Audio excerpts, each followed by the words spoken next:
Feche os seus olhos e permita que a sua mente se afaste das preocupações do dia.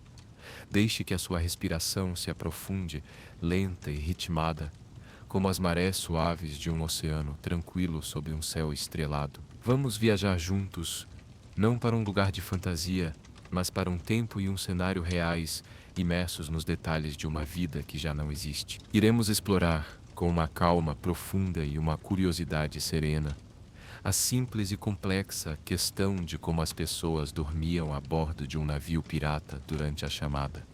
Era de ouro da pirataria entre os séculos 17 e 18. Não haverá batalhas ruidosas, nem dramas estridentes, apenas o murmúrio constante do mar, o gemido da madeira e a respiração de uma tripulação adormecida, entregue aos seus sonhos no vasto e solitário berço do oceano. Para a maioria da tripulação, o conceito de um quarto privado ou de uma cama confortável era tão estranho quanto a ideia de voar. O espaço era o bem mais precioso a bordo, e cada centímetro quadrado era otimizado para o armazenamento de provisões, água, rum, pólvora e, claro, o butim. Os homens dormiam onde podiam, num sistema rigidamente organizado não pelo luxo, mas pela necessidade e pela função. A grande inovação que permitiu um sono relativamente decente no mar foi a rede, ou hammock. Originária das populações indígenas das Caraíbas, a rede foi rapidamente adotada pelos marinheiros europeus, porque oferecia vantagens imensas sobre dormir no chão ou em beliches fixos. Suspensa por ganchos cravados nas vigas do teto do convés inferior, a rede balançava em harmonia com o movimento do navio. Enquanto um homem deitado em tábuas duras seria atirado de um lado para o outro com a ondulação, o marinheiro na sua rede permanecia relativamente estável, embalado pelo mesmo movimento que atormentava os outros. A rede também mantinha o corpo afastado do chão úmido, sujo e frequentemente infestado de ratos e insetos, oferecendo um grau de higiene e conforto que era, em si, um luxo imensurável. Imagine, primeiro, o sol a despedir-se no horizonte. O céu, uma tela de laranjas, rosas e violetas profundas, começa a render-se ao azul escuro salpicado pelas primeiras estrelas. A bordo do navio, um brigue ou talvez uma chalupa capturada e reaproveitada, o ritmo do dia de trabalho começa a abrandar, mas nunca cessa por completo. O calor tropical que castigou o convés durante horas a fio começa a dissipar-se, substituído por uma brisa mais fresca, carregada do cheiro inconfundível do sal e de algo mais, algo primordial e aquático. O som dominante, que durante o dia era uma cacofonia de ordens gritadas, do ranger de cordas sob tensão e do trabalho incessante, transforma-se gradualmente numa sinfonia mais suave e constante. O som principal é agora o mar, um eterno sussurrar e bater contra o casco de madeira, uma presença constante que se torna, para os homens a bordo, tão natural como o próprio pulsar do coração. A escuridão no entreponte será quase absoluta. As únicas fontes de luz seriam, talvez, uma única lanterna a óleo, com a sua chama cuidadosamente protegida por vidro e metal para evitar qualquer risco de incêndio, o pavor supremo em qualquer embarcação de madeira. Esta luz solitária projetaria sombras longas e dançantes, transformando o espaço apinhado num labirinto de formas indistintas. As redes eram penduradas em filas apertadas, tão próximas umas das outras, que um homem poderia facilmente estender a mão e tocar no seu vizinho. O espaço era tão limitado que, muitas vezes, as redes eram partilhadas em turnos. Um homem que terminava a sua vigia de 4 horas no convés de Cia acordava o seu companheiro que dormia na rede, e este subia para render o posto, enquanto o primeiro se deitava na lona ainda quente do corpo do outro. Era um ciclo ininterrupto, um hot bunking, ou cama quente ditado pelo relógio do navio. À medida que a noite avança, os homens que não estão de vigia começam a preparar-se para o descanso. Não há um ritual de dormir como o conhecemos. As roupas de trabalho, sujas de alcatrão, suor e sal, eram muitas vezes as mesmas roupas de dormir. Talvez se o tempo estivesse mais frio, um casaco de lã grosseira ou um cobertor puído fosse adicionado, mas a simplicidade era a norma. O destino para o repouso era o convés inferior, uma área conhecida como Entre Pontes. Descer a escada íngreme para este espaço era como entrar noutro mundo. O ar aqui era mais denso, pesado, uma mistura complexa de cheiros que contava a história da vida a bordo. Havia o odor penetrante de madeira úmida e alcatrão usado para calafetar as fendas do casco, um cheiro que se entranhava em tudo. Havia o aroma azedo de rum derramado, o cheiro de suor humano acumulado, o odor rançoso de comida mal conservada e, por baixo de tudo, o cheiro constante da água da Sentina, aquela mistura fétida de água do mar, urina e todo tipo de detritos que se acumulava no fundo do navio. Encontrar a sua rede na penumbra, descalçar as botas pesadas e finalmente deitar-se era um momento de profundo alívio. O corpo, dorido pelo esforço de subir aos mastros, de manobrar velas pesadas ou de esfregar o convés, afundava na lona curva. O balanço do navio, que para um novato poderia ser nauseante, era para o marinheiro experiente um embalo reconfortante. Era o ritmo do seu mundo. Cada som do navio era uma palavra numa linguagem familiar. O gemido longo e profundo das vigas principais sob a pressão das ondas não era um sinal de perigo, mas um som normal de respiração daquela grande criatura de madeira. O estalar das cordas, o ranger de um mastro, o gotejar constante de água condensada que escorria pelas paredes internas do casco, tudo isso se fundia numa canção de ninar monótona e hipnótica. Contudo, o sono raramente era um abismo de silêncio e paz. O ambiente sonoro era rico e constante. Havia o som da própria tripulação, o ressonar profundo de dezenas de homens exaustos, alguns com um assobio agudo, outros com um ronco gutural que parecia vibrar na madeira. Havia o murmúrio de homens a falar durante o sono, proferindo nomes de mulheres distantes, praguejando contra um inimigo imaginário ou revivendo um momento de trabalho. Tosses secas e úmidas ecoavam regularmente no espaço fechado, um lembrete das doenças respiratórias que eram companheiras constantes da vida no mar. E por baixo de tudo, havia os sons mais subtis, o arrastar e o guinchar dos ratos, os habitantes clandestinos do navio, que se moviam audaciosamente na escuridão em busca de migalhas, o zumbido de mosquitos em climas mais quentes, ou o movimento quase imperceptível de percevejos e piolhos, eram sensações tanto quanto sons. As condições de higiene eram, na melhor das hipóteses, rudimentares.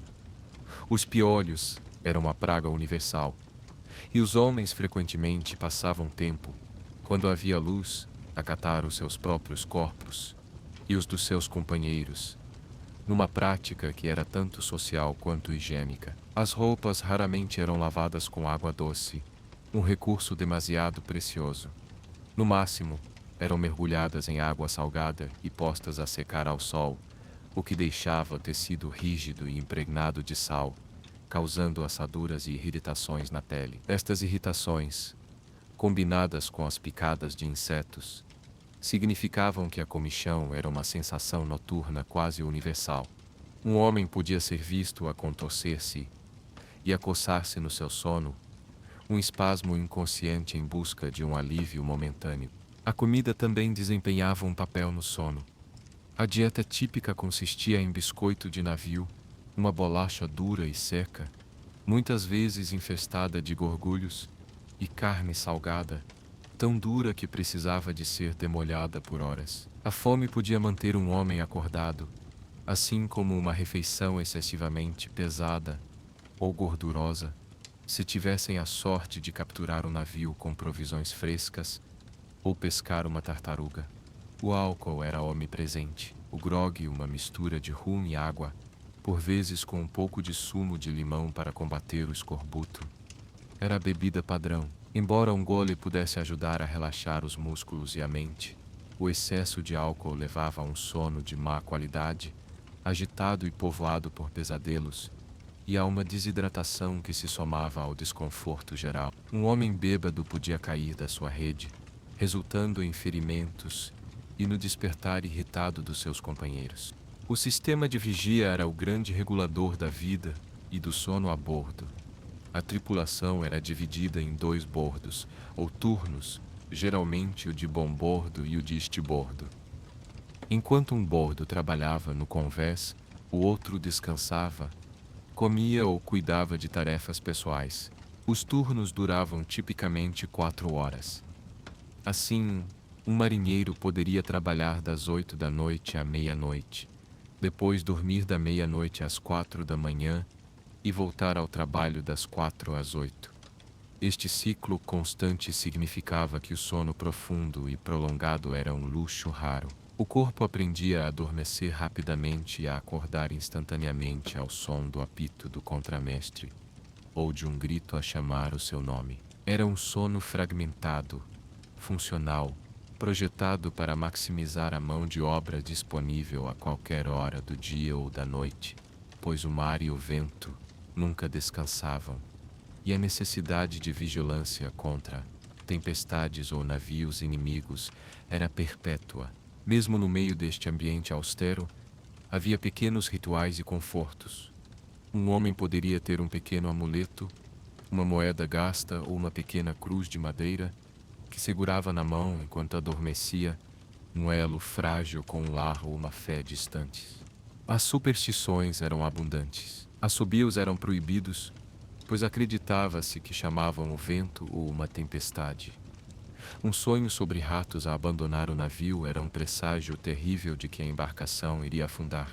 Estes medos e crenças infiltravam-se na mente adormecida, moldando os sonhos e as ansiedades noturnas. O sono não era apenas uma fuga da labuta, mas também um portal para um mundo de presságios e símbolos.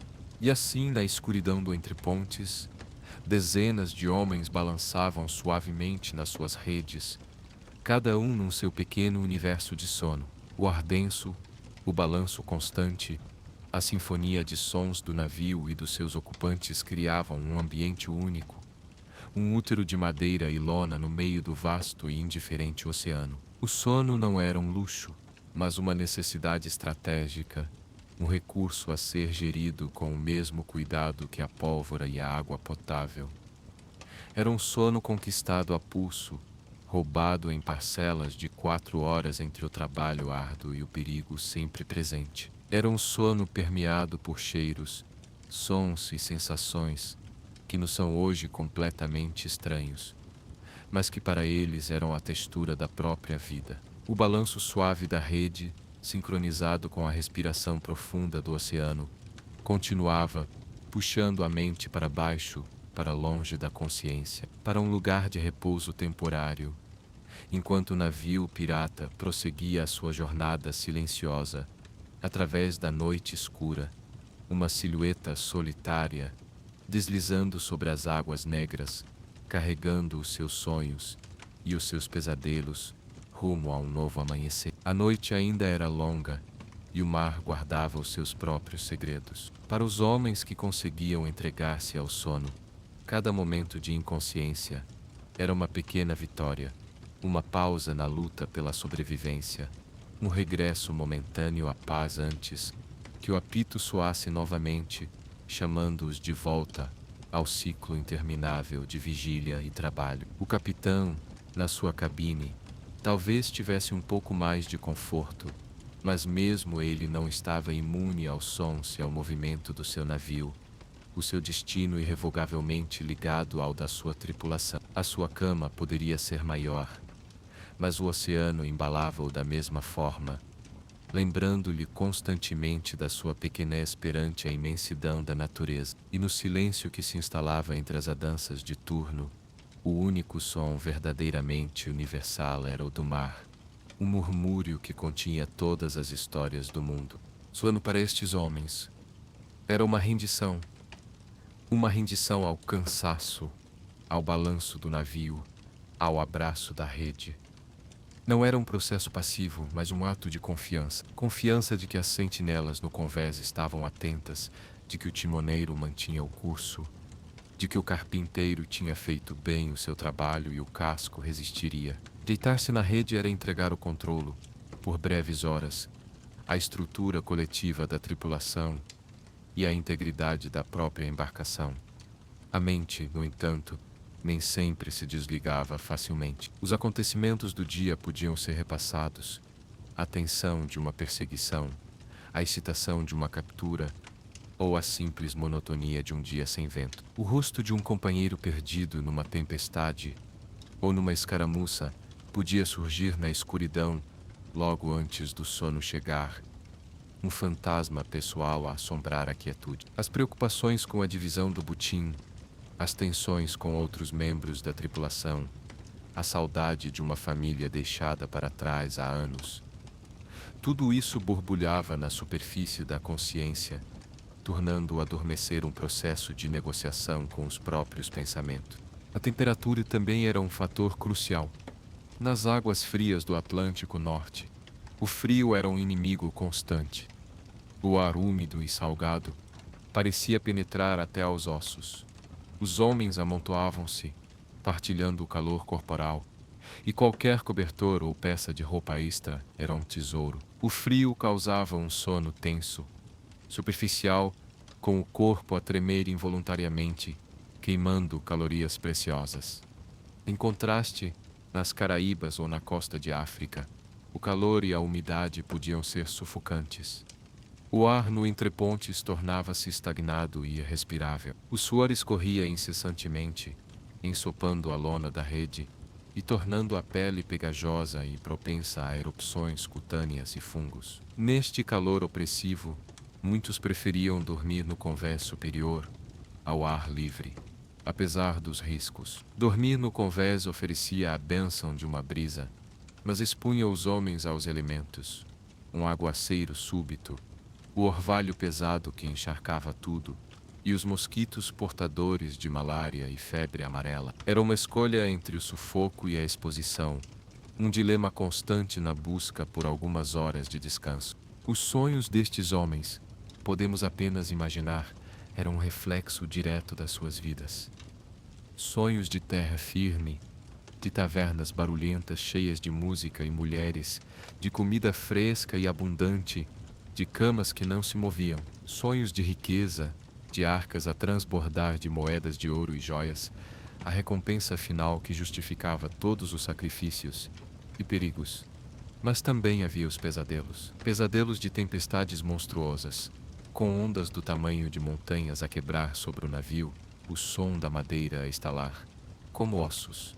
Pesadelos de naufrágio, da sensação gelada da água a engolir tudo, da luta desesperada por algo a que se agarrar na escuridão. Pesadelos de batalhas, do brilho do aço, do cheiro de pólvora e sangue, do som dos gritos, e talvez o pesadelo mais comum, o de ser capturado e enfrentar a forca, a dança do cânhamo, que era o destino provável de qualquer pirata que caísse nas mãos da Marinha Real. Estes medos profundos não desapareciam com o fechar dos olhos.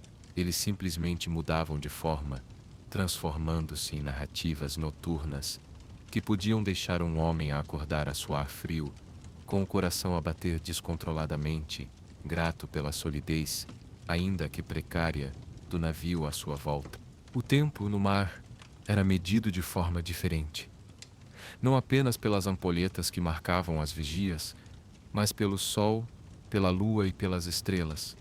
A noite era um domínio diferente do dia.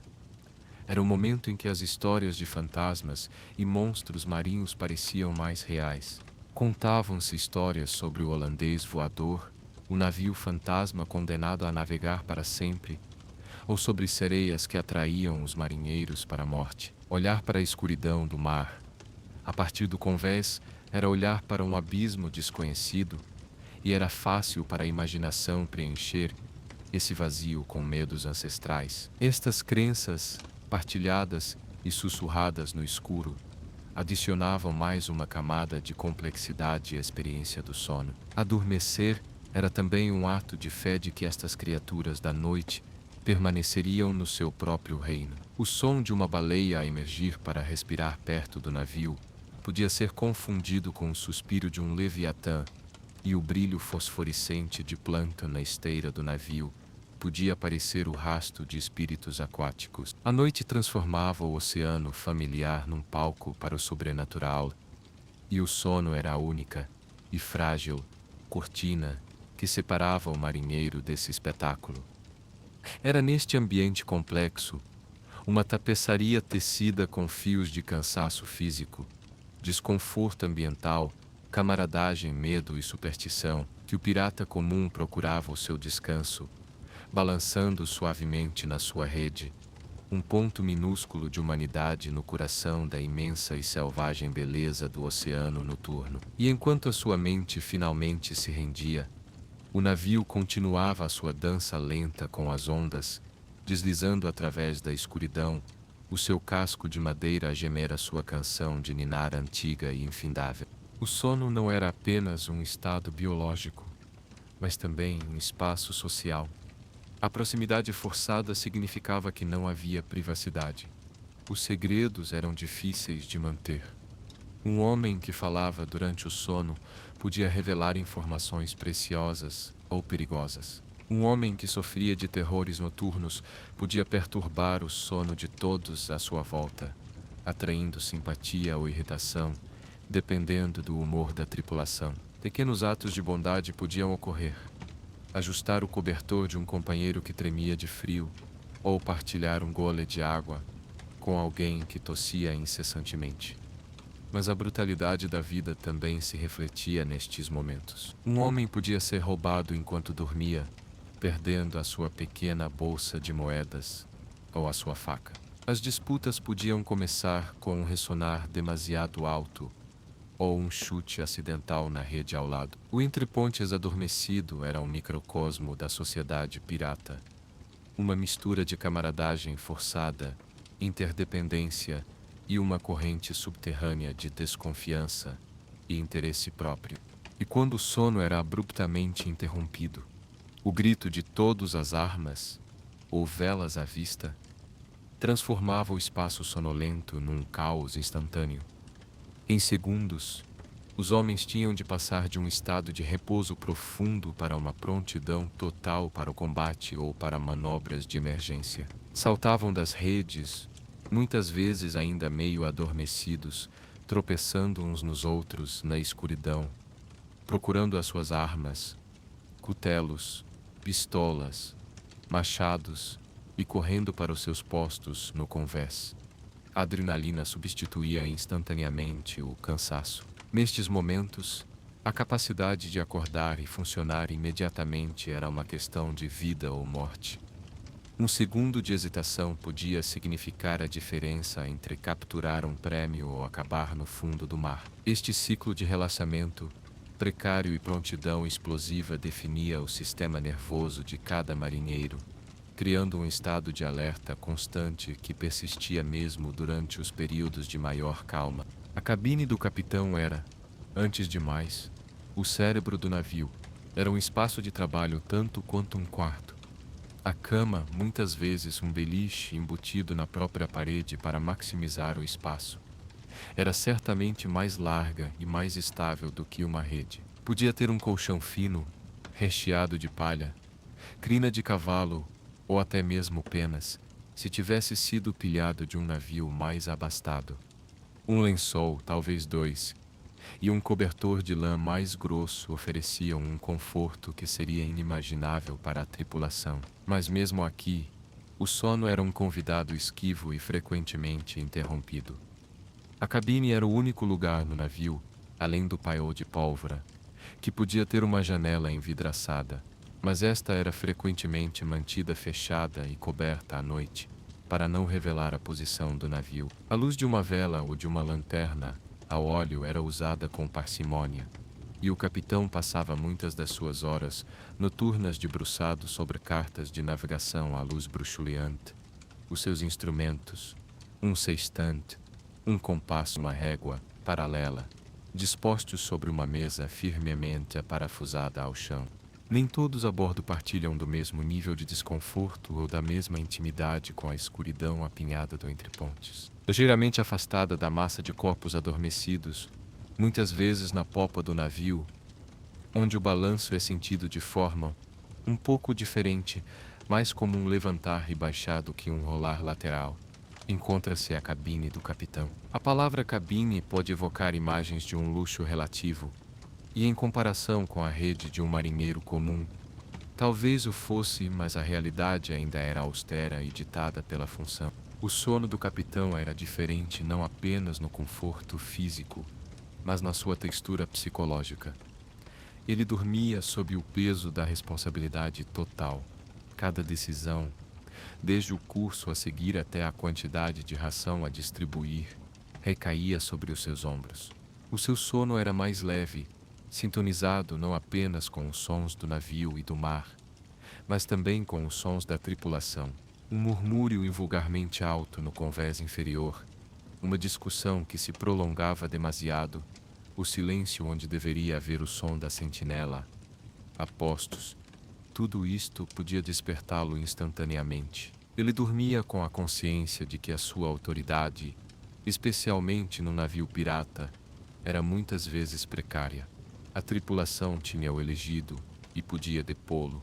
Um capitão impopular ou mal-sucedido podia acordar e encontrar o seu contramestre e alguns homens armados à porta da sua cabine. Portanto, o seu sono era o de um guardião, um sono de sentinela, mesmo quando seus olhos estavam fechados. O Ranger da Madeira não era apenas uma canção de ninar, mas um relatório constante sobre a saúde do seu navio.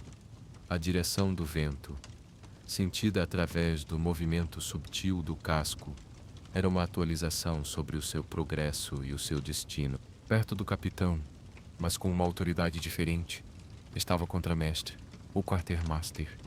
Em muitos navios piratas, o contramestre detinha o verdadeiro poder no que dizia respeito à disciplina a bordo e à distribuição de provisões e butim. Ele era a voz da tripulação.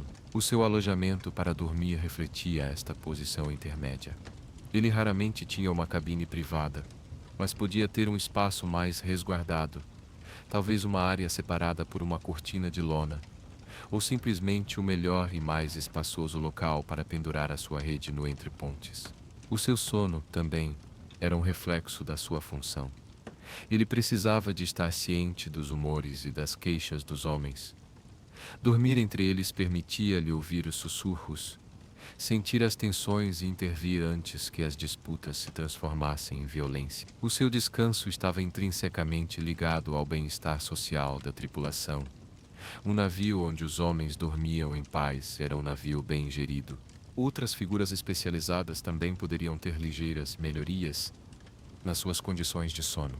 O carpinteiro e o mestre de velas, cujas habilidades eram vitais para a sobrevivência do navio, podiam ter o privilégio de dormir perto das suas ferramentas e áreas de trabalho, garantindo-lhes um pouco mais de espaço. O cozinheiro, muitas vezes um homem mais velho ou com uma perna de pau, que não podia subir aos mastros, podia dormir na sua cozinha ou perto dela. Um espaço que, embora muitas vezes fumarento e quente, oferecia um certo grau de isolamento do caos do entrepontes. Havia também os doentes e os feridos, para quem o sono era uma bênção desesperadamente procurada e raramente concedida. Não existia uma enfermaria formal, uma secção do entrepontes, muitas vezes na proa, onde o movimento era mais acentuado, mas que estava mais afastada das operações diárias, era designada como sick bay. Aqui, os homens deitavam-se nas suas redes, ou por vezes em colchões no chão, se estivessem demasiado fracos para subir, e o ar era pesado com o cheiro da doença. Havia o odor metálico de sangue, o cheiro acre de pus de feridas infectadas, o cheiro de vômito da febre amarela ou do enjoo, e o hálito adocicado e pútrido do escorbuto. O som deste lugar à noite era uma ladainha de miséria, os gemidos baixos e constantes dos homens com dores, a tosse violenta que abalava corpos enfraquecidos, os delírios febris murmurados na escuridão. O cirurgião do navio, que era frequentemente um homem capturado de outra embarcação e forçado a servir, ou simplesmente um membro da tripulação com algum conhecimento prático de medicina e carnificina, presidia a este pequeno inferno. O seu sono era, por necessidade, o mais fragmentado de todos. Ele era acordado a qualquer hora para tratar de um novo ferimento, para administrar um remédio ou para amputar um membro que se tornara gangrenoso. A sua principal ferramenta para induzir o sono nos seus pacientes era o álcool, em grandes quantidades, e o láudano, uma tintura de ópio. Uma dose de láudano podia mergulhar um homem com uma perna estilhaçada ou uma febre alta num estado de estupor, um alívio temporário da dor que passava por sono, mas que o deixava atordoado e desidratado. O sono dos doentes era, portanto, muitas vezes artificial, um estado induzido quimicamente ou simplesmente exaustão total de um corpo a lutar pela sua própria sobrevivência. A própria experiência de acordar no navio era um ritual em si. Para o marinheiro cuja vez de vigia se aproximava, o despertar não era suave. Era um empurrão na rede, um nome chamado na escuridão. Os primeiros segundos de consciência eram de pura desorientação. Onde estou? Que dia é? O cérebro, ainda envolto em sonhos, lutava para se reconectar com a realidade do balanço do navio, do ar denso e dos sons familiares. O primeiro gosto na boca era invariavelmente desagradável, uma mistura de secura, do rum da noite anterior e da dieta de comida salgada. Abrir os olhos não ajudava muito na escuridão quase total. O homem balançava as pernas para fora da rede, os seus pés descalços a procurar o chão de madeira, que podia estar escorregadio de condensação ou de algo pior. Vestir as botas era uma luta na escuridão. Depois, cambaleando entre as redes dos seus companheiros adormecidos, ele subia a escada em direção ao convés superior. Emergir no convés noturno era como nascer de novo. O ar, de repente, era fresco, limpo e revigorante, enchendo os pulmões e limpando a cabeça. Acima, um vasto dossel de estrelas, mais brilhante e mais claro do que qualquer coisa que se pudesse ver em terra, estendia-se de horizonte a horizonte. A lua, se estivesse presente, banhava o navio numa luz prateada e fantasmagórica. Os olhos demoravam alguns minutos a ajustar-se, mas em breve as formas do cordame, dos mastros e das velas contra o céu noturno tornavam-se nítidas. O som também era diferente aqui em cima. O vento nas velas e no cordame produzia uma variedade de sons, desde um assobio agudo a um zumbido baixo e profundo, uma música que informava o marinheiro experiente sobre a força e a direção do vento. Havia o som do timão a ser ajustado, o ríndia suave da roda e a voz baixa do timoneiro a falar com o oficial de vigia. E sempre o som dominante do mar, mais claro e mais nítido aqui do que no espaço abafado lá de baixo. Estes primeiros momentos de uma vigia noturna, antes do início do trabalho, eram momentos de uma estranha e solitária paz, um tempo para se sentir pequeno e ao mesmo tempo parte de algo imenso, navegando no grande relógio do cosmo. No entanto, havia noites em que ninguém dormia, noites em que o oceano mostrava a sua fúria e o navio se tornava um brinquedo nas mãos de uma força colossal. Quando uma tempestade se aproximava, a atmosfera a bordo mudava muito antes de a primeira gota de chuva cair. O ar ficava pesado e elétrico. O mar adquiria uma cor cinzenta e oleosa, e as ondas, longas e pesadas, começavam a chegar de uma direção que não correspondia à do vento. O trabalho começava freneticamente. Recolher as velas mais altas, reforçar as escotilhas, amarrar tudo que estivesse solto no convés. Quando a tempestade atingia, o mundo transformava-se num caos de som e movimento. O vento não assobiava, gritava, um uivo ensurdecedor que tornava impossível a comunicação verbal, exceto aos berros.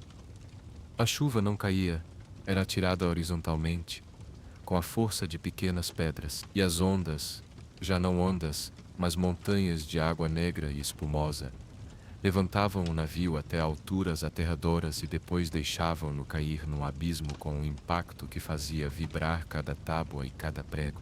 Mas, em total contraste, havia também as noites de paz suprema, os momentos que, talvez, compensassem todo o sofrimento. Eram as noites em que o navio estava ancorado numa baía ou numa enseada protegida, talvez ao largo de uma ilha deserta nas Caraíbas ou num estuário escondido na costa de Madagascar. Nestas ocasiões, o mundo mudava completamente. O movimento incessante que era a condição padrão da sua existência cessava. Pela primeira vez em semanas ou meses, o navio estava perfeitamente imóvel, e a sensação era quase desconcertante. O silêncio do mar era profundo, substituído por um conjunto de sons completamente novos que vinham de terra. O som de insetos, o coachar de rãs, o chamado de um pássaro noturno, uma sinfonia terrestre que era música para os ouvidos dos marinheiros. O cheiro também mudava. O aroma limpo e salgado do oceano aberto dava lugar ao cheiro de terra úmida, de vegetação em decomposição, do perfume doce de flores noturnas. Nestas noites, o sono era uma impossibilidade absoluta, uma fantasia distante.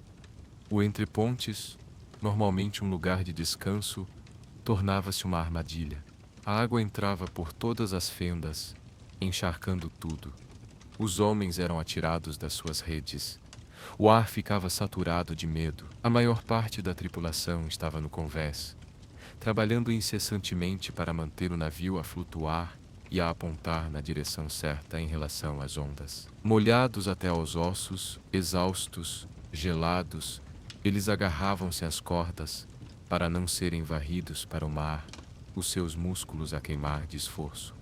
O som do navio era aterrador. Não eram os gemidos familiares de antes, mas os gritos de agonia de uma criatura a ser torturada, o som de vigas a estalar sob uma pressão insuportável. Nestas horas, que podiam durar uma noite inteira ou vários dias, os homens funcionavam com pura adrenalina e o instinto de sobrevivência. O sono não era uma opção. A única alternativa ao trabalho era a morte. O corpo, na verdade, tornava-se um diário vivo da sua ocupação. Cada noite, ao deitar-se, um homem podia sentir o mapa das suas dores e dos seus esforços. A dor crônica na parte inferior das costas é resultado de levantar cargas pesadas e de puxar cordas. A rigidez nos ombros e nos braços, testemunho de horas passadas a subir ao cordame. As articulações dos dedos, inchadas e doridas, pelo trabalho constante com cordas molhadas e nós apertados. Calos nas mãos tão espessos que perdiam a sensibilidade, mas que por baixo podiam latejar com uma dor surda. Feridas antigas, uma cicatriz de um corte de cutelo, ou a memória de um osso mal curado, podiam voltar a doer com a mudança do tempo. Uma sensibilidade barométrica que se tornava uma espécie de previsão meteorológica pessoal. O sono, portanto, não era apenas uma fuga da dor do trabalho, mas um tempo em que essa mesma dor se podia manifestar de forma diferente, sem a distração da tarefa. Um homem podia mudar de posição na sua rede, uma dúzia de vezes sem acordar completamente, o seu corpo a tentar instintivamente encontrar alívio. Nestas noites de ancoragem, o sono era profundo, luxuoso e reparador. Os homens, sentindo-se seguros de tempestades e de navios inimigos, relaxavam completamente. Muitos abandonavam o entrepontes abafado e levavam os seus cobertores para o convés. Deitavam-se sob as estrelas, sem o medo de serem encharcados por uma onda traiçoeira. O ar era ameno, a brisa suave. A atmosfera era de alívio e contentamento. Podia haver o som de uma viola ou de uma concertina a ser tocada suavemente, ou o murmúrio baixo de homens a partilhar uma garrafa de rum e a contar histórias em voz baixa.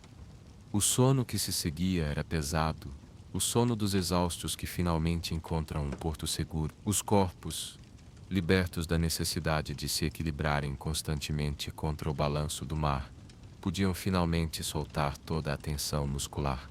Os sonhos, talvez, fossem mais calmos, menos povoados pelos demônios do oceano. Nestas noites raras e preciosas, o navio pirata transformava-se de um local de trabalho e perigo num lar temporário, um refúgio onde o sono não era apenas um interlúdio funcional, mas uma verdadeira fonte de recuperação e paz. Um momento para recarregar a alma antes de se lançarem de novo na vastidão imprevisível do seu mundo líquido. A quietude de uma ancoragem segura é, no entanto, a exceção, um interlúdio sonhado no meio de uma realidade muito mais dura e em constante movimento.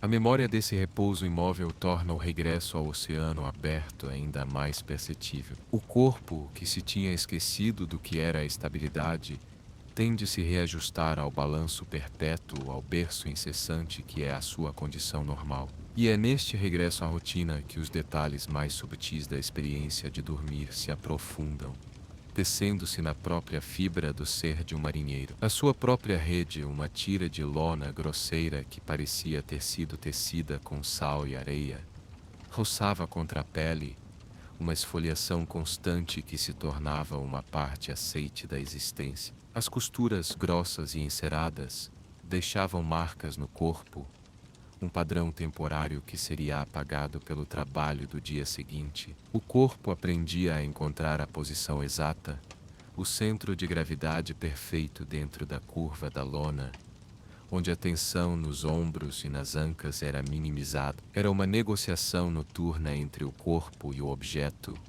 uma dança inconsciente para encontrar o conforto. A mente, também ela, seguia os seus próprios rituais antes de se render. Para muitos, os momentos antes de adormecer eram um tempo de reflexão silenciosa e involuntária. Não eram necessariamente pensamentos profundos ou filosóficos, mas um repassar mecânico das competências da sua profissão. Um homem podia visualizar os nós que tinha atado nesse dia, testando-os na sua mente, sentindo a passagem da corda pelas suas mãos imaginárias. Outro podia repassar a sequência de manobras para virar o navio contra o vento, uma espécie de ensaio mental para garantir que a sua resposta seria instantânea quando fosse necessária. Era uma forma de a mente se manter afiada, de transformar a prática em puro instinto. Mas por baixo desta camada funcional de pensamentos, outras memórias podiam vir à tona, especialmente nas noites mais calmas. A imagem de um campo verde, de uma rua de uma aldeia, o rosto de uma mãe ou de uma irmã, não visto há anos. Estas memórias eram simultaneamente um conforto e uma fonte de melancolia. Era um lembrete de um mundo que existia para lá do horizonte, um mundo ao qual talvez nunca regressasse. Estes pensamentos podiam trazer um suspiro pesado, um aperto no peito, antes de finalmente se dissolverem nas brumas do sono. A própria escuridão tinha as suas qualidades e texturas. Não era um vazio uniforme. Havia a escuridão absoluta do entrepontes numa noite sem lua, uma escuridão tão profunda que o conceito de visão se tornava irrelevante. Os homens navegavam neste espaço pelo som e pelo tato, as suas mãos a encontrarem os caminhos familiares entre as redes. Mas havia também a escuridão filtrada de uma noite de lua cheia. A luz pálida entrava pelas frestas das tábuas do convés superior, desenhando padrões fantasmagóricos no ar poeirento. Esta luz prateada transformava os corpos pendurados nas redes em casulos, silhuetas suspensas que balançavam suavemente, criando um espetáculo silencioso e hipnótico. A luz da lua no mar aberto também mudava a percepção do perigo, iluminava a superfície das ondas, tornando o oceano menos um abismo negro e mais uma paisagem em movimento, mas também tornava o navio um alvo mais visível para qualquer outro navio que pudesse estar a patrulhar aquelas águas. Uma noite clara e iluminada era, portanto, uma bênção e uma maldição, e esta dualidade infiltrava-se na consciência coletiva da tripulação adormecida. É importante lembrar que nem todos a bordo eram piratas por escolha ou por natureza. Os navios piratas frequentemente capturavam embarcações e forçavam parte da tripulação capturada a juntar-se a eles, especialmente aqueles com habilidades valiosas, como cirurgiões, carpinteiros ou tanoeiros. Para estes homens, a experiência de dormir era radicalmente diferente. Era o sono dos prisioneiros. Nas primeiras noites, o medo era um companheiro constante que tornava o sono quase impossível.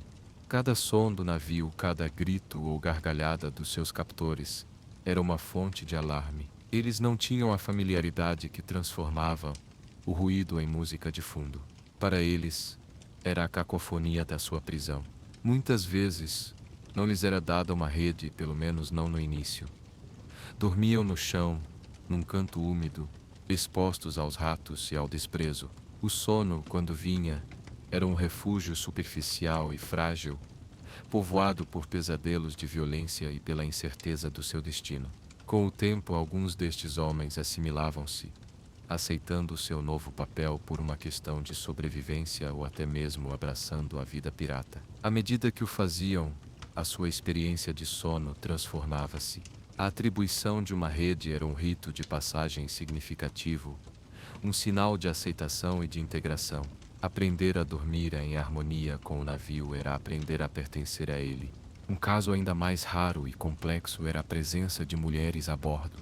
Figuras como Annie Bonny e Mary Read desafiaram todas as convenções da época, vivendo e lutando como piratas. A sua experiência de sono num ambiente tão esmagadoramente masculino teria sido única. Os relatos históricos são escassos em detalhes tão íntimos, mas podemos inferir algumas coisas. A privacidade seria a sua maior preocupação e o seu maior luxo. É provável que tivessem um espaço próprio, talvez uma pequena área na cabine do capitão, no caso de Annie Bonny e Cálico Jack Rackham, ou um canto do entrepontes, rigorosamente separado por uma cortina de lona. Este espaço seria o seu santuário, o único lugar onde poderiam baixar a guarda. O seu sono teria de ser ainda mais leve do que o dos homens, sempre alerta a qualquer violação do seu território ou da sua segurança pessoal. Elas tinham de projetar uma aura de força e perigo mesmo enquanto dormiam. Talvez dormissem com uma pistola ou um punhal à mão. A sua presença alteraria a dinâmica do espaço de dormir ao seu redor. Os homens, por uma mistura de respeito, medo ou simples curiosidade, estariam cientes da sua proximidade. O sono delas era uma declaração política, um ato de desafio, provando que podiam suportar as mesmas dificuldades e partilhar os mesmos perigos que qualquer homem a bordo, mesmo num dos momentos mais vulneráveis da existência humana. Com o passar do tempo numa longa viagem, o próprio ato de dormir evoluía. Para um marinheiro novato, as primeiras semanas eram um tormento. O enjoo, ou o mal de mer, era um sofrimento constante. O corpo, habituado à terra firme, revoltava-se contra o movimento perpétuo. O sono era impossível, substituído por tonturas, suores frios e vômitos. O cheiro do entrepontes, especialmente o da sentina, agravava a náusea. Era um rito de passagem brutal, e alguns nunca se adaptavam. Mas para a maioria, gradualmente, ocorria uma transformação milagrosa. O corpo rendia-se. O cérebro reajustava o seu sentido de equilíbrio. O estômago acalmava-se. O marinheiro adquiria as suas pernas do mar. Com esta adaptação física, vinha a adaptação ao sono. O balanço do navio deixava de ser uma agressão e tornava-se um conforto. Os sons e os cheiros, antes nauseantes, tornavam-se o pano de fundo familiar da vida. O sono, antes fragmentado e difícil, tornava-se mais profundo e mais fácil de alcançar. O corpo aprendia a desligar-se rapidamente e a acordar com a mesma eficiência. O sono tornava-se uma habilidade aperfeiçoada, uma arte praticada 2 ou 3 vezes por dia, em parcelas de 4 horas. Esta adaptação era a chave para a sobrevivência a longo prazo no mar. Havia também o sono dos muito jovens. Muitos navios tinham grumetes, cabin boys, rapazes, por vezes com apenas 10 ou 12 anos, que faziam todo tipo de recados e trabalhos service. Para eles, o navio era um lugar simultaneamente excitante e aterrorizador. O seu sono era provavelmente o mais pesado de todos, o sono profundo e quase inabalável da juventude exausta. Depois de um dia a correr pelo navio, a esfregar o convés, ajudar o cozinheiro e a ser alvo das ordens e das brincadeiras de todos, eles simplesmente desabavam nas suas pequenas redes ou em qualquer canto onde pudessem encontrar espaço. O seu sono podia ser um refúgio da dureza das suas vidas, mas também podiam ser vulneráveis. No entanto, muitos destes rapazes eram incrivelmente resilientes. adaptando-se ainda mais rapidamente do que os adultos. Para eles, o navio era o único lar que conheciam, e o som do mar não era algo a que se habituavam, mas sim a canção de ninar que os tinha embalado desde a infância. Enquanto o navio desliza pela noite, impulsionado por um vento constante que enche as suas velas com um sussurro poderoso e contínuo, a própria noite assume um caráter cíclico, marcado não por um relógio, mas pelo fluxo e refluxo da vida a bordo. O sono, neste universo flutuante, está intrinsecamente ligado ao tempo, mas a um tempo medido de forma diferente, em vigias ou quartos. A noite era dividida em segmentos. Tipicamente, a primeira vigia das 20 à meia-noite, a vigia do meio, ou vigia do cão, da meia-noite às 4 da manhã, e a vigia da manhã, das 4 até ao nascer do sol. Para o marinheiro comum, o seu padrão de sono estava ditado pela sua pertença a um dos bordos, de bombordo ou estibordo. Se ele estivesse de serviço durante a vigia do meio, a mais temida e a mais difícil, o seu sono seria dividido em duas partes, uma no início da noite e outra ao amanhecer. Finalmente, consideremos o sono influenciado pela celebração. Quando um prêmio valioso era capturado, a atmosfera a bordo explodia em júbilo. As regras eram relaxadas. O rum fluía livremente, não em rações medidas, mas em canecas cheias. A comida fresca e os vinhos pilhados eram consumidos com avidez. Cantava-se, dançava-se e celebrava-se ruidosamente até altas horas da noite. O sono que se seguia a tais festas era de um tipo diferente. Era o sono pesado e comatoso do excesso de álcool. Os homens não se deitavam nas suas redes. Eles desmaiavam nelas, ou onde quer que caíssem. O entrepontes, normalmente um lugar de ressonares, relativamente rítmicos, tornava-se uma cacofonia de roncos de embriaguez, murmúrios incoerentes e os sons de homens a ficarem doentes. Era um sono sem sonhos, um apagão que oferecia pouco em termos de verdadeiro descanso. A manhã seguinte seria de ressacas monumentais, de cabeças a latijar e de estômagos revoltados. Mas mesmo este sono de má qualidade era uma parte necessária do ciclo de vida pirata.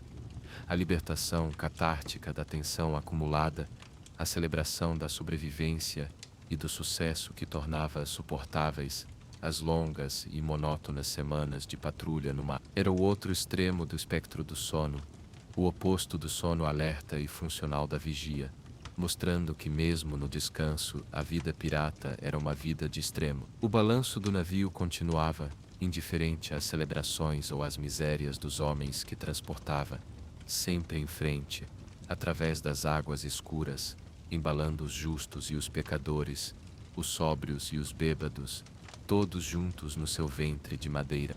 Este sono fraturado tinha um efeito profundo no corpo e na mente. O corpo nunca experimentava um ciclo completo de sono profundo e sono REM, como o faria em terra. Em vez disso, adaptava-se a entrar rapidamente num estado de descanso funcional. Esta capacidade de desligar e ligar rapidamente era uma competência essencial. No entanto, a privação crônica de sono prolongado manifestava-se de formas subtis. A irritabilidade podia ser comum, e pequenas disputas podiam escalar rapidamente. Os tempos de reação podiam diminuir. Um perigo real num ambiente onde uma resposta lenta podia levar a um acidente fatal. Havia uma espécie de névoa mental permanente, um cansaço de fundo que se tornava o estado normal da existência. Os homens aprendiam a funcionar através dele, impulsionados pela rotina, pela camaradagem e pelo grog. A vigia do cão, da meia-noite às 4 da manhã, era particularmente desgastante. Era o período em que o corpo humano está naturalmente no seu ponto mais baixo de energia e alerta. O frio da noite era mais intenso e a escuridão parecia mais profunda. Era o tempo em que a mente, cansada, era mais suscetível a truques e ilusões. Uma forma estranha nas nuvens podia parecer um navio inimigo no horizonte. O som do vento podia transformar-se em vozes. Manter-se acordado e alerta durante estas 4 horas era uma batalha em si mesma. Os homens de vigia caminhavam pelo convés, batiam os braços contra o peito para se aquecerem e conversavam em voz baixa para se manterem despertos. O desejo de regressar ao calor relativo e ao balanço da rede era uma tentação constante e poderosa. O momento em que o contramestre assobiava para anunciar o fim da vigia era um dos mais doces sons que um marinheiro podia ouvir. Os sonhos durante estas parcelas de sono podiam ser intensos e vívidos. A mente, privada do seu ciclo natural, por vezes compensava com experiências oníricas hiperrealistas. Os medos e desejos que eram suprimidos durante as horas de vigília emergiam com força total. Um homem podia sonhar com a sua casa com uma clareza dolorosa, sentindo o cheiro do pão a ser cozido pela sua mãe, ou ouvindo a risada dos seus filhos, apenas para acordar para a realidade crua do navio, uma experiência que podia deixar um rastro de melancolia durante todo o dia. Alternativamente, as ansiedades da vida pirata podiam manifestar-se em pesadelos recorrentes. O sonho de cair do mastro mais alto era comum, uma queda interminável que terminava com o homem a acordar de repente, com o coração a bater, agarrar-se aos lados da sua rede. Sonhos de estar perdido no mar, a flutuar sozinho sob um sol escaldante, também eram frequentes, um reflexo do medo primordial do abandono e da imensidão esmagadora do oceano. O regresso ao entrepontes depois da vigia do cão era uma transição para outro mundo. O marinheiro, com os olhos habituados à escuridão do céu aberto e os pulmões cheios de ar fresco, mergulhava de novo na atmosfera densa e nos chelos complexos do dormitório comunal. A escuridão aqui parecia ainda mais opressiva. Ele tinha de encontrar a sua rede pelo tato, um processo dificultado pela sonolência e pelo cansaço físico. Ao deitar-se, o seu corpo estava frio e demorava algum tempo até que o calor se acumulasse sob o seu cobertor. No entanto, o cansaço era tão profundo que o sono geralmente chegava rapidamente, um mergulho abrupto na inconsciência. Mas era um sono cronometrado. O cérebro sabia, de alguma forma, que só tinha algumas horas antes de o navio inteiro ser acordado para o início do dia de trabalho ao amanhecer. Era um sono precioso, mas superficial, sempre com um ouvido atento aos primeiros sinais da alvorada. A própria dieta influenciava a qualidade do sono. A comida principal, o biscoito de navio, era incrivelmente duro. Os homens muitas vezes tinham de o demolhar em grogue ou sopa para o tornarem comestível, e mesmo assim era um desafio para os dentes e para a digestão. Muitas vezes estava infestado de gorgulhos. Os marinheiros com um humor negro diziam que os gorgulhos eram carne extra, mas a verdade é que comer alimentos infestados podia levar a problemas digestivos que perturbavam o sono. Dores de estômago, gases e indigestão eram queixas comuns na escuridão do entrepontes. A carne salgada, de vaca ou de porco, era a outra base da dieta.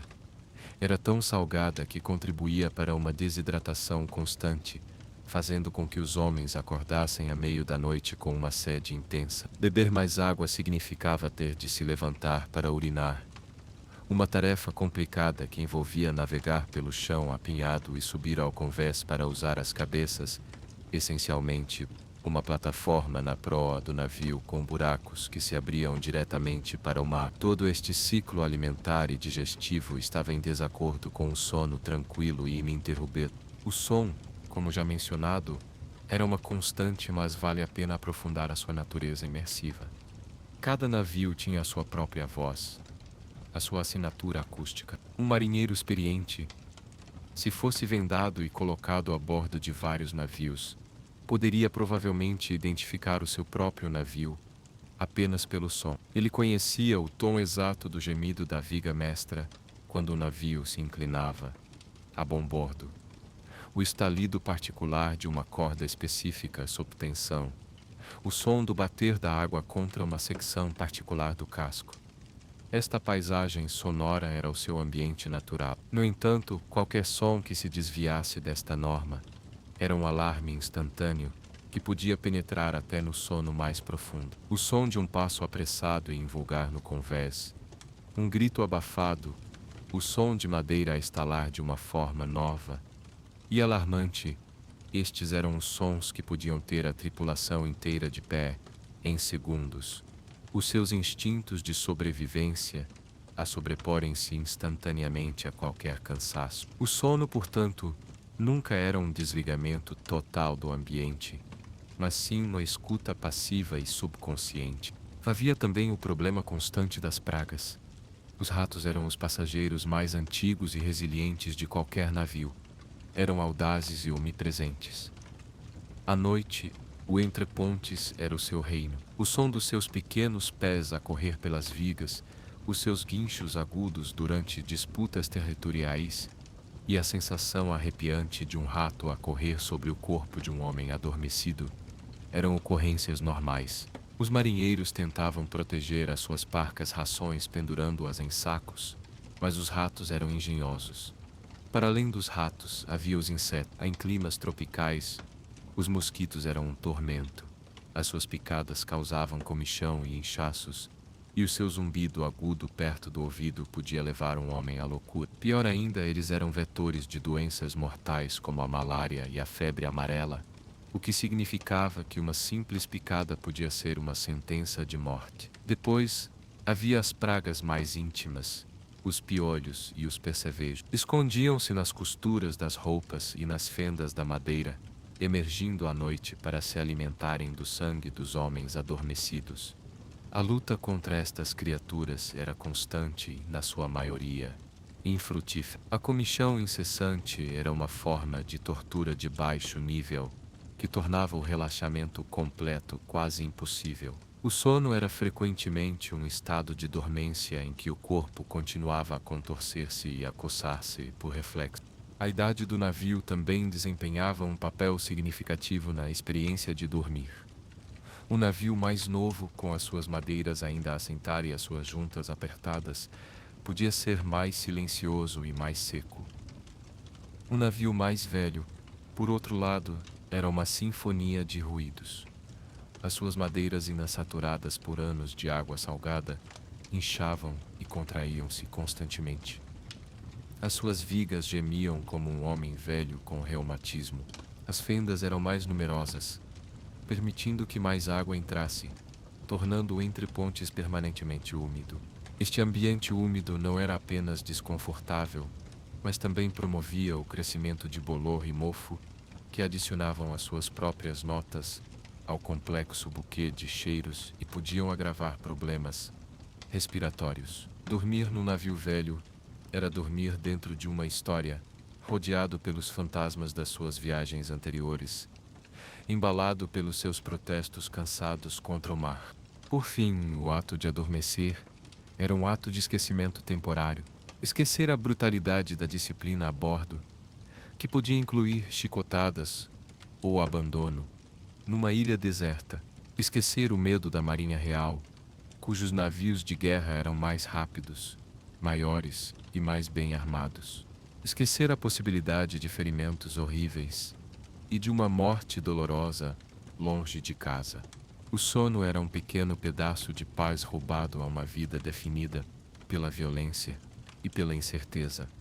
Era no silêncio entre o deitar e o adormecer que estes medos podiam vir à tona. Um homem podia ficar a olhar para a escuridão acima dele, para a parte inferior do convés, e contemplar a precariedade da sua existência. A sua rede, suspensa sobre o abismo da Sentina, no ventre de uma embarcação de madeira, a flutuar sobre quilômetros de água fria e escura, era um símbolo perfeito da sua condição, suspenso entre a vida e a morte, dependente de cordas e nós para a sua segurança. Adormecer era, em última análise, um ato de fé. Fé na força do navio, na competência dos seus companheiros e na sua própria sorte. E assim, noite após noite, ele fechava os olhos, entregava-se ao balanço familiar e deixava que a canção de ninar do oceano o levasse para longe, para um lugar onde por algumas horas não havia medo, nem trabalho, nem dor, apenas o ritmo primordial do mar. Mesmo a localização geográfica da viagem podia alterar a natureza do sono.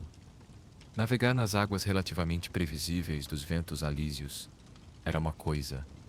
O navio podia manter um curso estável durante dias a fio, com pouca necessidade de ajustar as velas.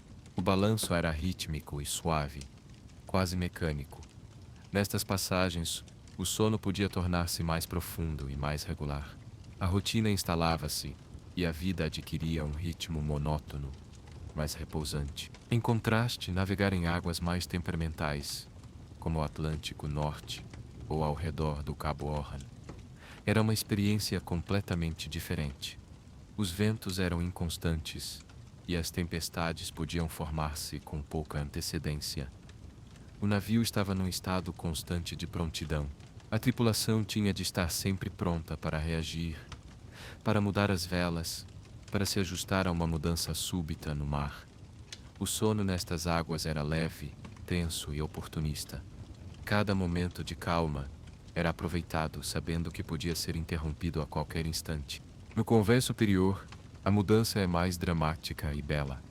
O oficial de vigia, que passou as últimas horas a perscrutar uma escuridão impenetrável, vê o horizonte a leste transformar-se lentamente numa linha pálida e fina, como um risco de giz num quadro negro infinito. O dossel de estrelas, que dominou a noite com seu brilho frio e distante, começa a desvanecer-se, como se estivesse a recuar perante a aproximação de uma luz mais poderosa. O mar, antes uma superfície negra e ameaçadora, começa a revelar a sua textura, a sua cor a passar do preto para um índigo profundo, depois para um cinzento aço. O ar também muda. O frio úmido da noite atinge o seu pico momentos antes do amanhecer, mas é agora tingido por uma nova frescura, a promessa do dia que se aproxima. Para o homem no leme, esta é a hora mais difícil. A hora em que o cansaço acumulado de uma noite de vigilância pesa mais. Mas é também uma hora de uma beleza austera e solitária, uma visão que só os que vivem no mar podem verdadeiramente apreciar. A transição da noite para o dia a bordo de um navio no meio do oceano não é um evento súbito, mas um desvendar lento e subtil, uma mudança na própria textura do mundo. A escuridão não cede de uma só vez, ela dilui-se. Começa como uma sensação, mais do que uma observação. O negrume absoluto e aveludado do entrepontes, que antes absorvia toda a luz e todo o som, adquire uma qualidade ligeiramente menos densa. As formas, antes inexistentes, começam a emergir como silhuetas fantasmagóricas e indistintas. A viga de madeira diretamente acima de uma rede já não é apenas um vazio, mas uma linha de um cinzento mais escuro contra um fundo de um cinzento um pouco menos escuro. É uma mudança que o corpo sente antes que os olhos a compreendam plenamente. Acompanhando esta mudança visual, há uma transformação na paisagem sonora. A sinfonia noturna do navio, composta pelos gemidos da madeira, pelo ressonar dos homens e pelo bater constante das ondas, começa a ser pontuada por novos sons, os primeiros sinais de vida consciente. Um único acesso de tosse seco e profundo ecoa no espaço. Um homem vira-se na sua rede, e o som da lona a protestar é nítido no silêncio relativo. Um murmúrio sonolento, palavras sem sentido proferidas no limiar entre o sonho e a vigília. Estes são os primeiros acordes da orquestra do despertar, prenúncios do fim do breve reinado do sono. O sinal oficial para o fim da noite e o início do dia é o apito agudo e implacável do contramestre. Este som não é um convite suave para acordar, é uma ordem, um choque elétrico que percorre o navio. No entrepontes, o efeito é imediato e caótico. Os homens não se espreguiçam para sair das suas redes. Eles caem delas, um emaranhado de membros a colidir uns com os outros na penumbra. O ar enche-se de um coro de grunhidos, bocejos e pragas murmuradas. O cheiro da manhã no entrepontes é particularmente pungente. O odor acumulado de dezenas de corpos por lavar de hálito matinal e de ar estagnado, agora agitado pelo movimento súbito. A primeira tarefa do dia, executada com uma regularidade religiosa, é esfregar o convés. Esta não é apenas uma questão de limpeza. É um ato simbólico que marca a transição do navio do seu estado de repouso noturno para o seu estado de trabalho diurno. Grupos de homens, de joelhos, usam pedras sagradas, ou listões, blocos de arenito, alguns grandes, outros pequenos para alcançar cantos apertados, para esfregar as tábuas de madeira. Areia e água salgada atuam como um abrasivo, removendo a sujidade, o alcatrão e o sal acumulados, e mantendo a madeira clara e menos escorregadia. O trabalho é acompanhado por cânticos rítmicos, canções de trabalho que coordenam o esforço e ajudam a passar o tempo. O som dos blocos de pedra a arrastar-se para frente e para trás, em uníssono, é a verdadeira chamada matinal do navio, um som que significa que o dia começou verdadeiramente. O processo de se preparar para o dia é brutalmente eficiente. Não há lavatórios, nem espelhos, nem rituais de higiene pessoal. Para a maioria, lavar-se consiste em subir ao convés e atirar um balde de água salgada fria sobre a cabeça e o tronco. Um despertar violento que serve tanto para limpar como para chocar o corpo e pô-lo em estado de alerta. Calçar as botas de couro rígido, ainda úmidas do dia itier, é uma luta. As roupas são as mesmas do dia anterior e do dia antes desse. A única preocupação é estar pronto para o trabalho o mais rapidamente possível. Qualquer lentidão é recebida com um grito do contramestre ou com o empurrão de um companheiro. Enquanto isso, na cozinha, ou cambuose, muitas vezes uma simples caixa de areia no convés para conter o fogo, o cozinheiro já está a trabalhar há algum tempo. Ele é uma das poucas pessoas a bordo cujo horário é ligeiramente diferente. A sua tarefa é preparar a primeira refeição do dia. O cheiro que emana da sua área de trabalho começa a espalhar-se pelo navio, um cheiro que domina os outros odores. Na maioria das vezes, o pequeno almoço é uma refeição funcional e pouco inspiradora.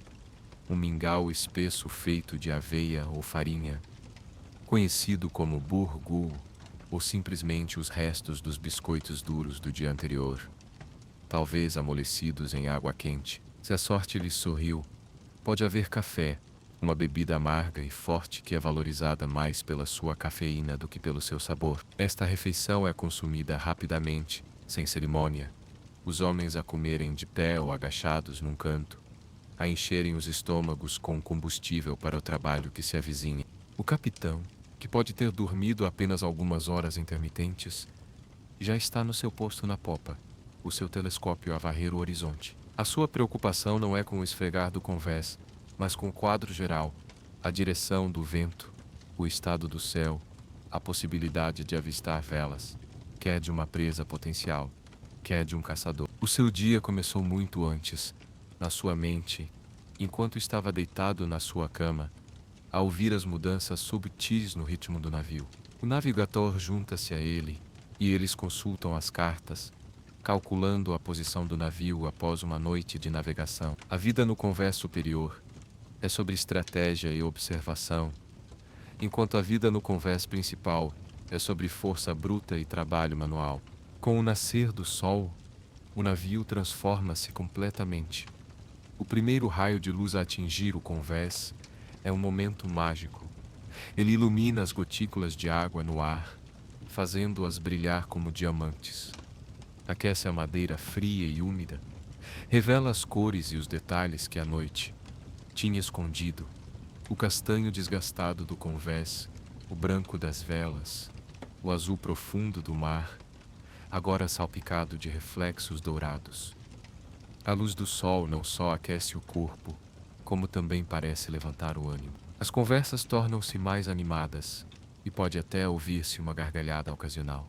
Os medos e as superstições que pareciam tão reais na escuridão perdem o seu poder sob o olhar racional da luz do dia. O holandês voador e as sereias retiram-se para as profundezas da imaginação para aguardar o próximo pôr do sol. O sono, agora, é uma memória distante, um luxo que foi gasto. Os homens que estiveram de vigia durante a última parte da noite podem ter a oportunidade de dormir por mais algumas horas, mas é um sono diferente. É um sono diurno, perturbado pela luz e pelo barulho constante do trabalho a decorrer à sua volta. As suas redes, agora balançando num entrepontes ligeiramente mais iluminado e mais arejado, se as escotilhas estiverem abertas, oferecem um refúgio precário. Mas para a maioria da tripulação, o sono está a muitas horas de distância. As suas mentes e corpos estão agora totalmente engajados no ciclo de trabalho que define as suas vidas. Eles sobem aos mastros, ágeis como macacos, para ajustar as velas. Eles verificam o cordame, remendam velas rasgadas, reforçam o calafetar do casco, cuidam das armas. Cada tarefa é executada com uma competência nascida da repetição infinita. O navio, que durante a noite era um refúgio adormecido, um berço embalado pelo mar, tornou-se agora uma máquina de trabalho, uma colmeia de atividade. O seu propósito é claro: navegar, caçar, sobreviver, e cada homem a bordo é uma engrenagem nesta máquina. O sono que eles tiveram, por mais imperfeito e fragmentado que tenha sido, foi o combustível que permitiu que esta máquina voltasse a funcionar. Foi a pausa necessária, a descida à inconsciência, que lhes permitiu enfrentar mais um dia de realidade implacável. Assim, à medida que o sol sobe mais alto no céu, aquecendo as costas dos homens enquanto eles se curvam sobre as suas tarefas, a noite com os seus fantasmas, os seus desconfortos e a sua paz peculiar, recua completamente. O navio pirata navega sob um céu azul, uma entidade viva e funcional, impulsionada pelo vento e pelo suor dos seus homens. A memória do balanço suave na escuridão permanece apenas como uma promessa subconsciente, a recompensa que aguarda no final de mais um dia de labuta e perigo. O ciclo interminável de trabalho e descanso, de vigília e sono, continua a sua rotação, tão constante e tão fiável como as marés. E no coração de cada marinheiro, mesmo no brilho do meio-dia, há a consciência silenciosa de que a sua vida é governada por este ritmo, a dança eterna entre o esforço e a rendição, embalada pelo pulsar profundo do oceano, sempre à espera do momento em que a escuridão regressará para oferecer o seu abraço inquieto mais uma vez. A jornada não tem fim, apenas uma sucessão de dias e noites, cada um trazendo seus próprios desafios e o seu próprio tipo de repouso numa vasta e solitária extensão de água.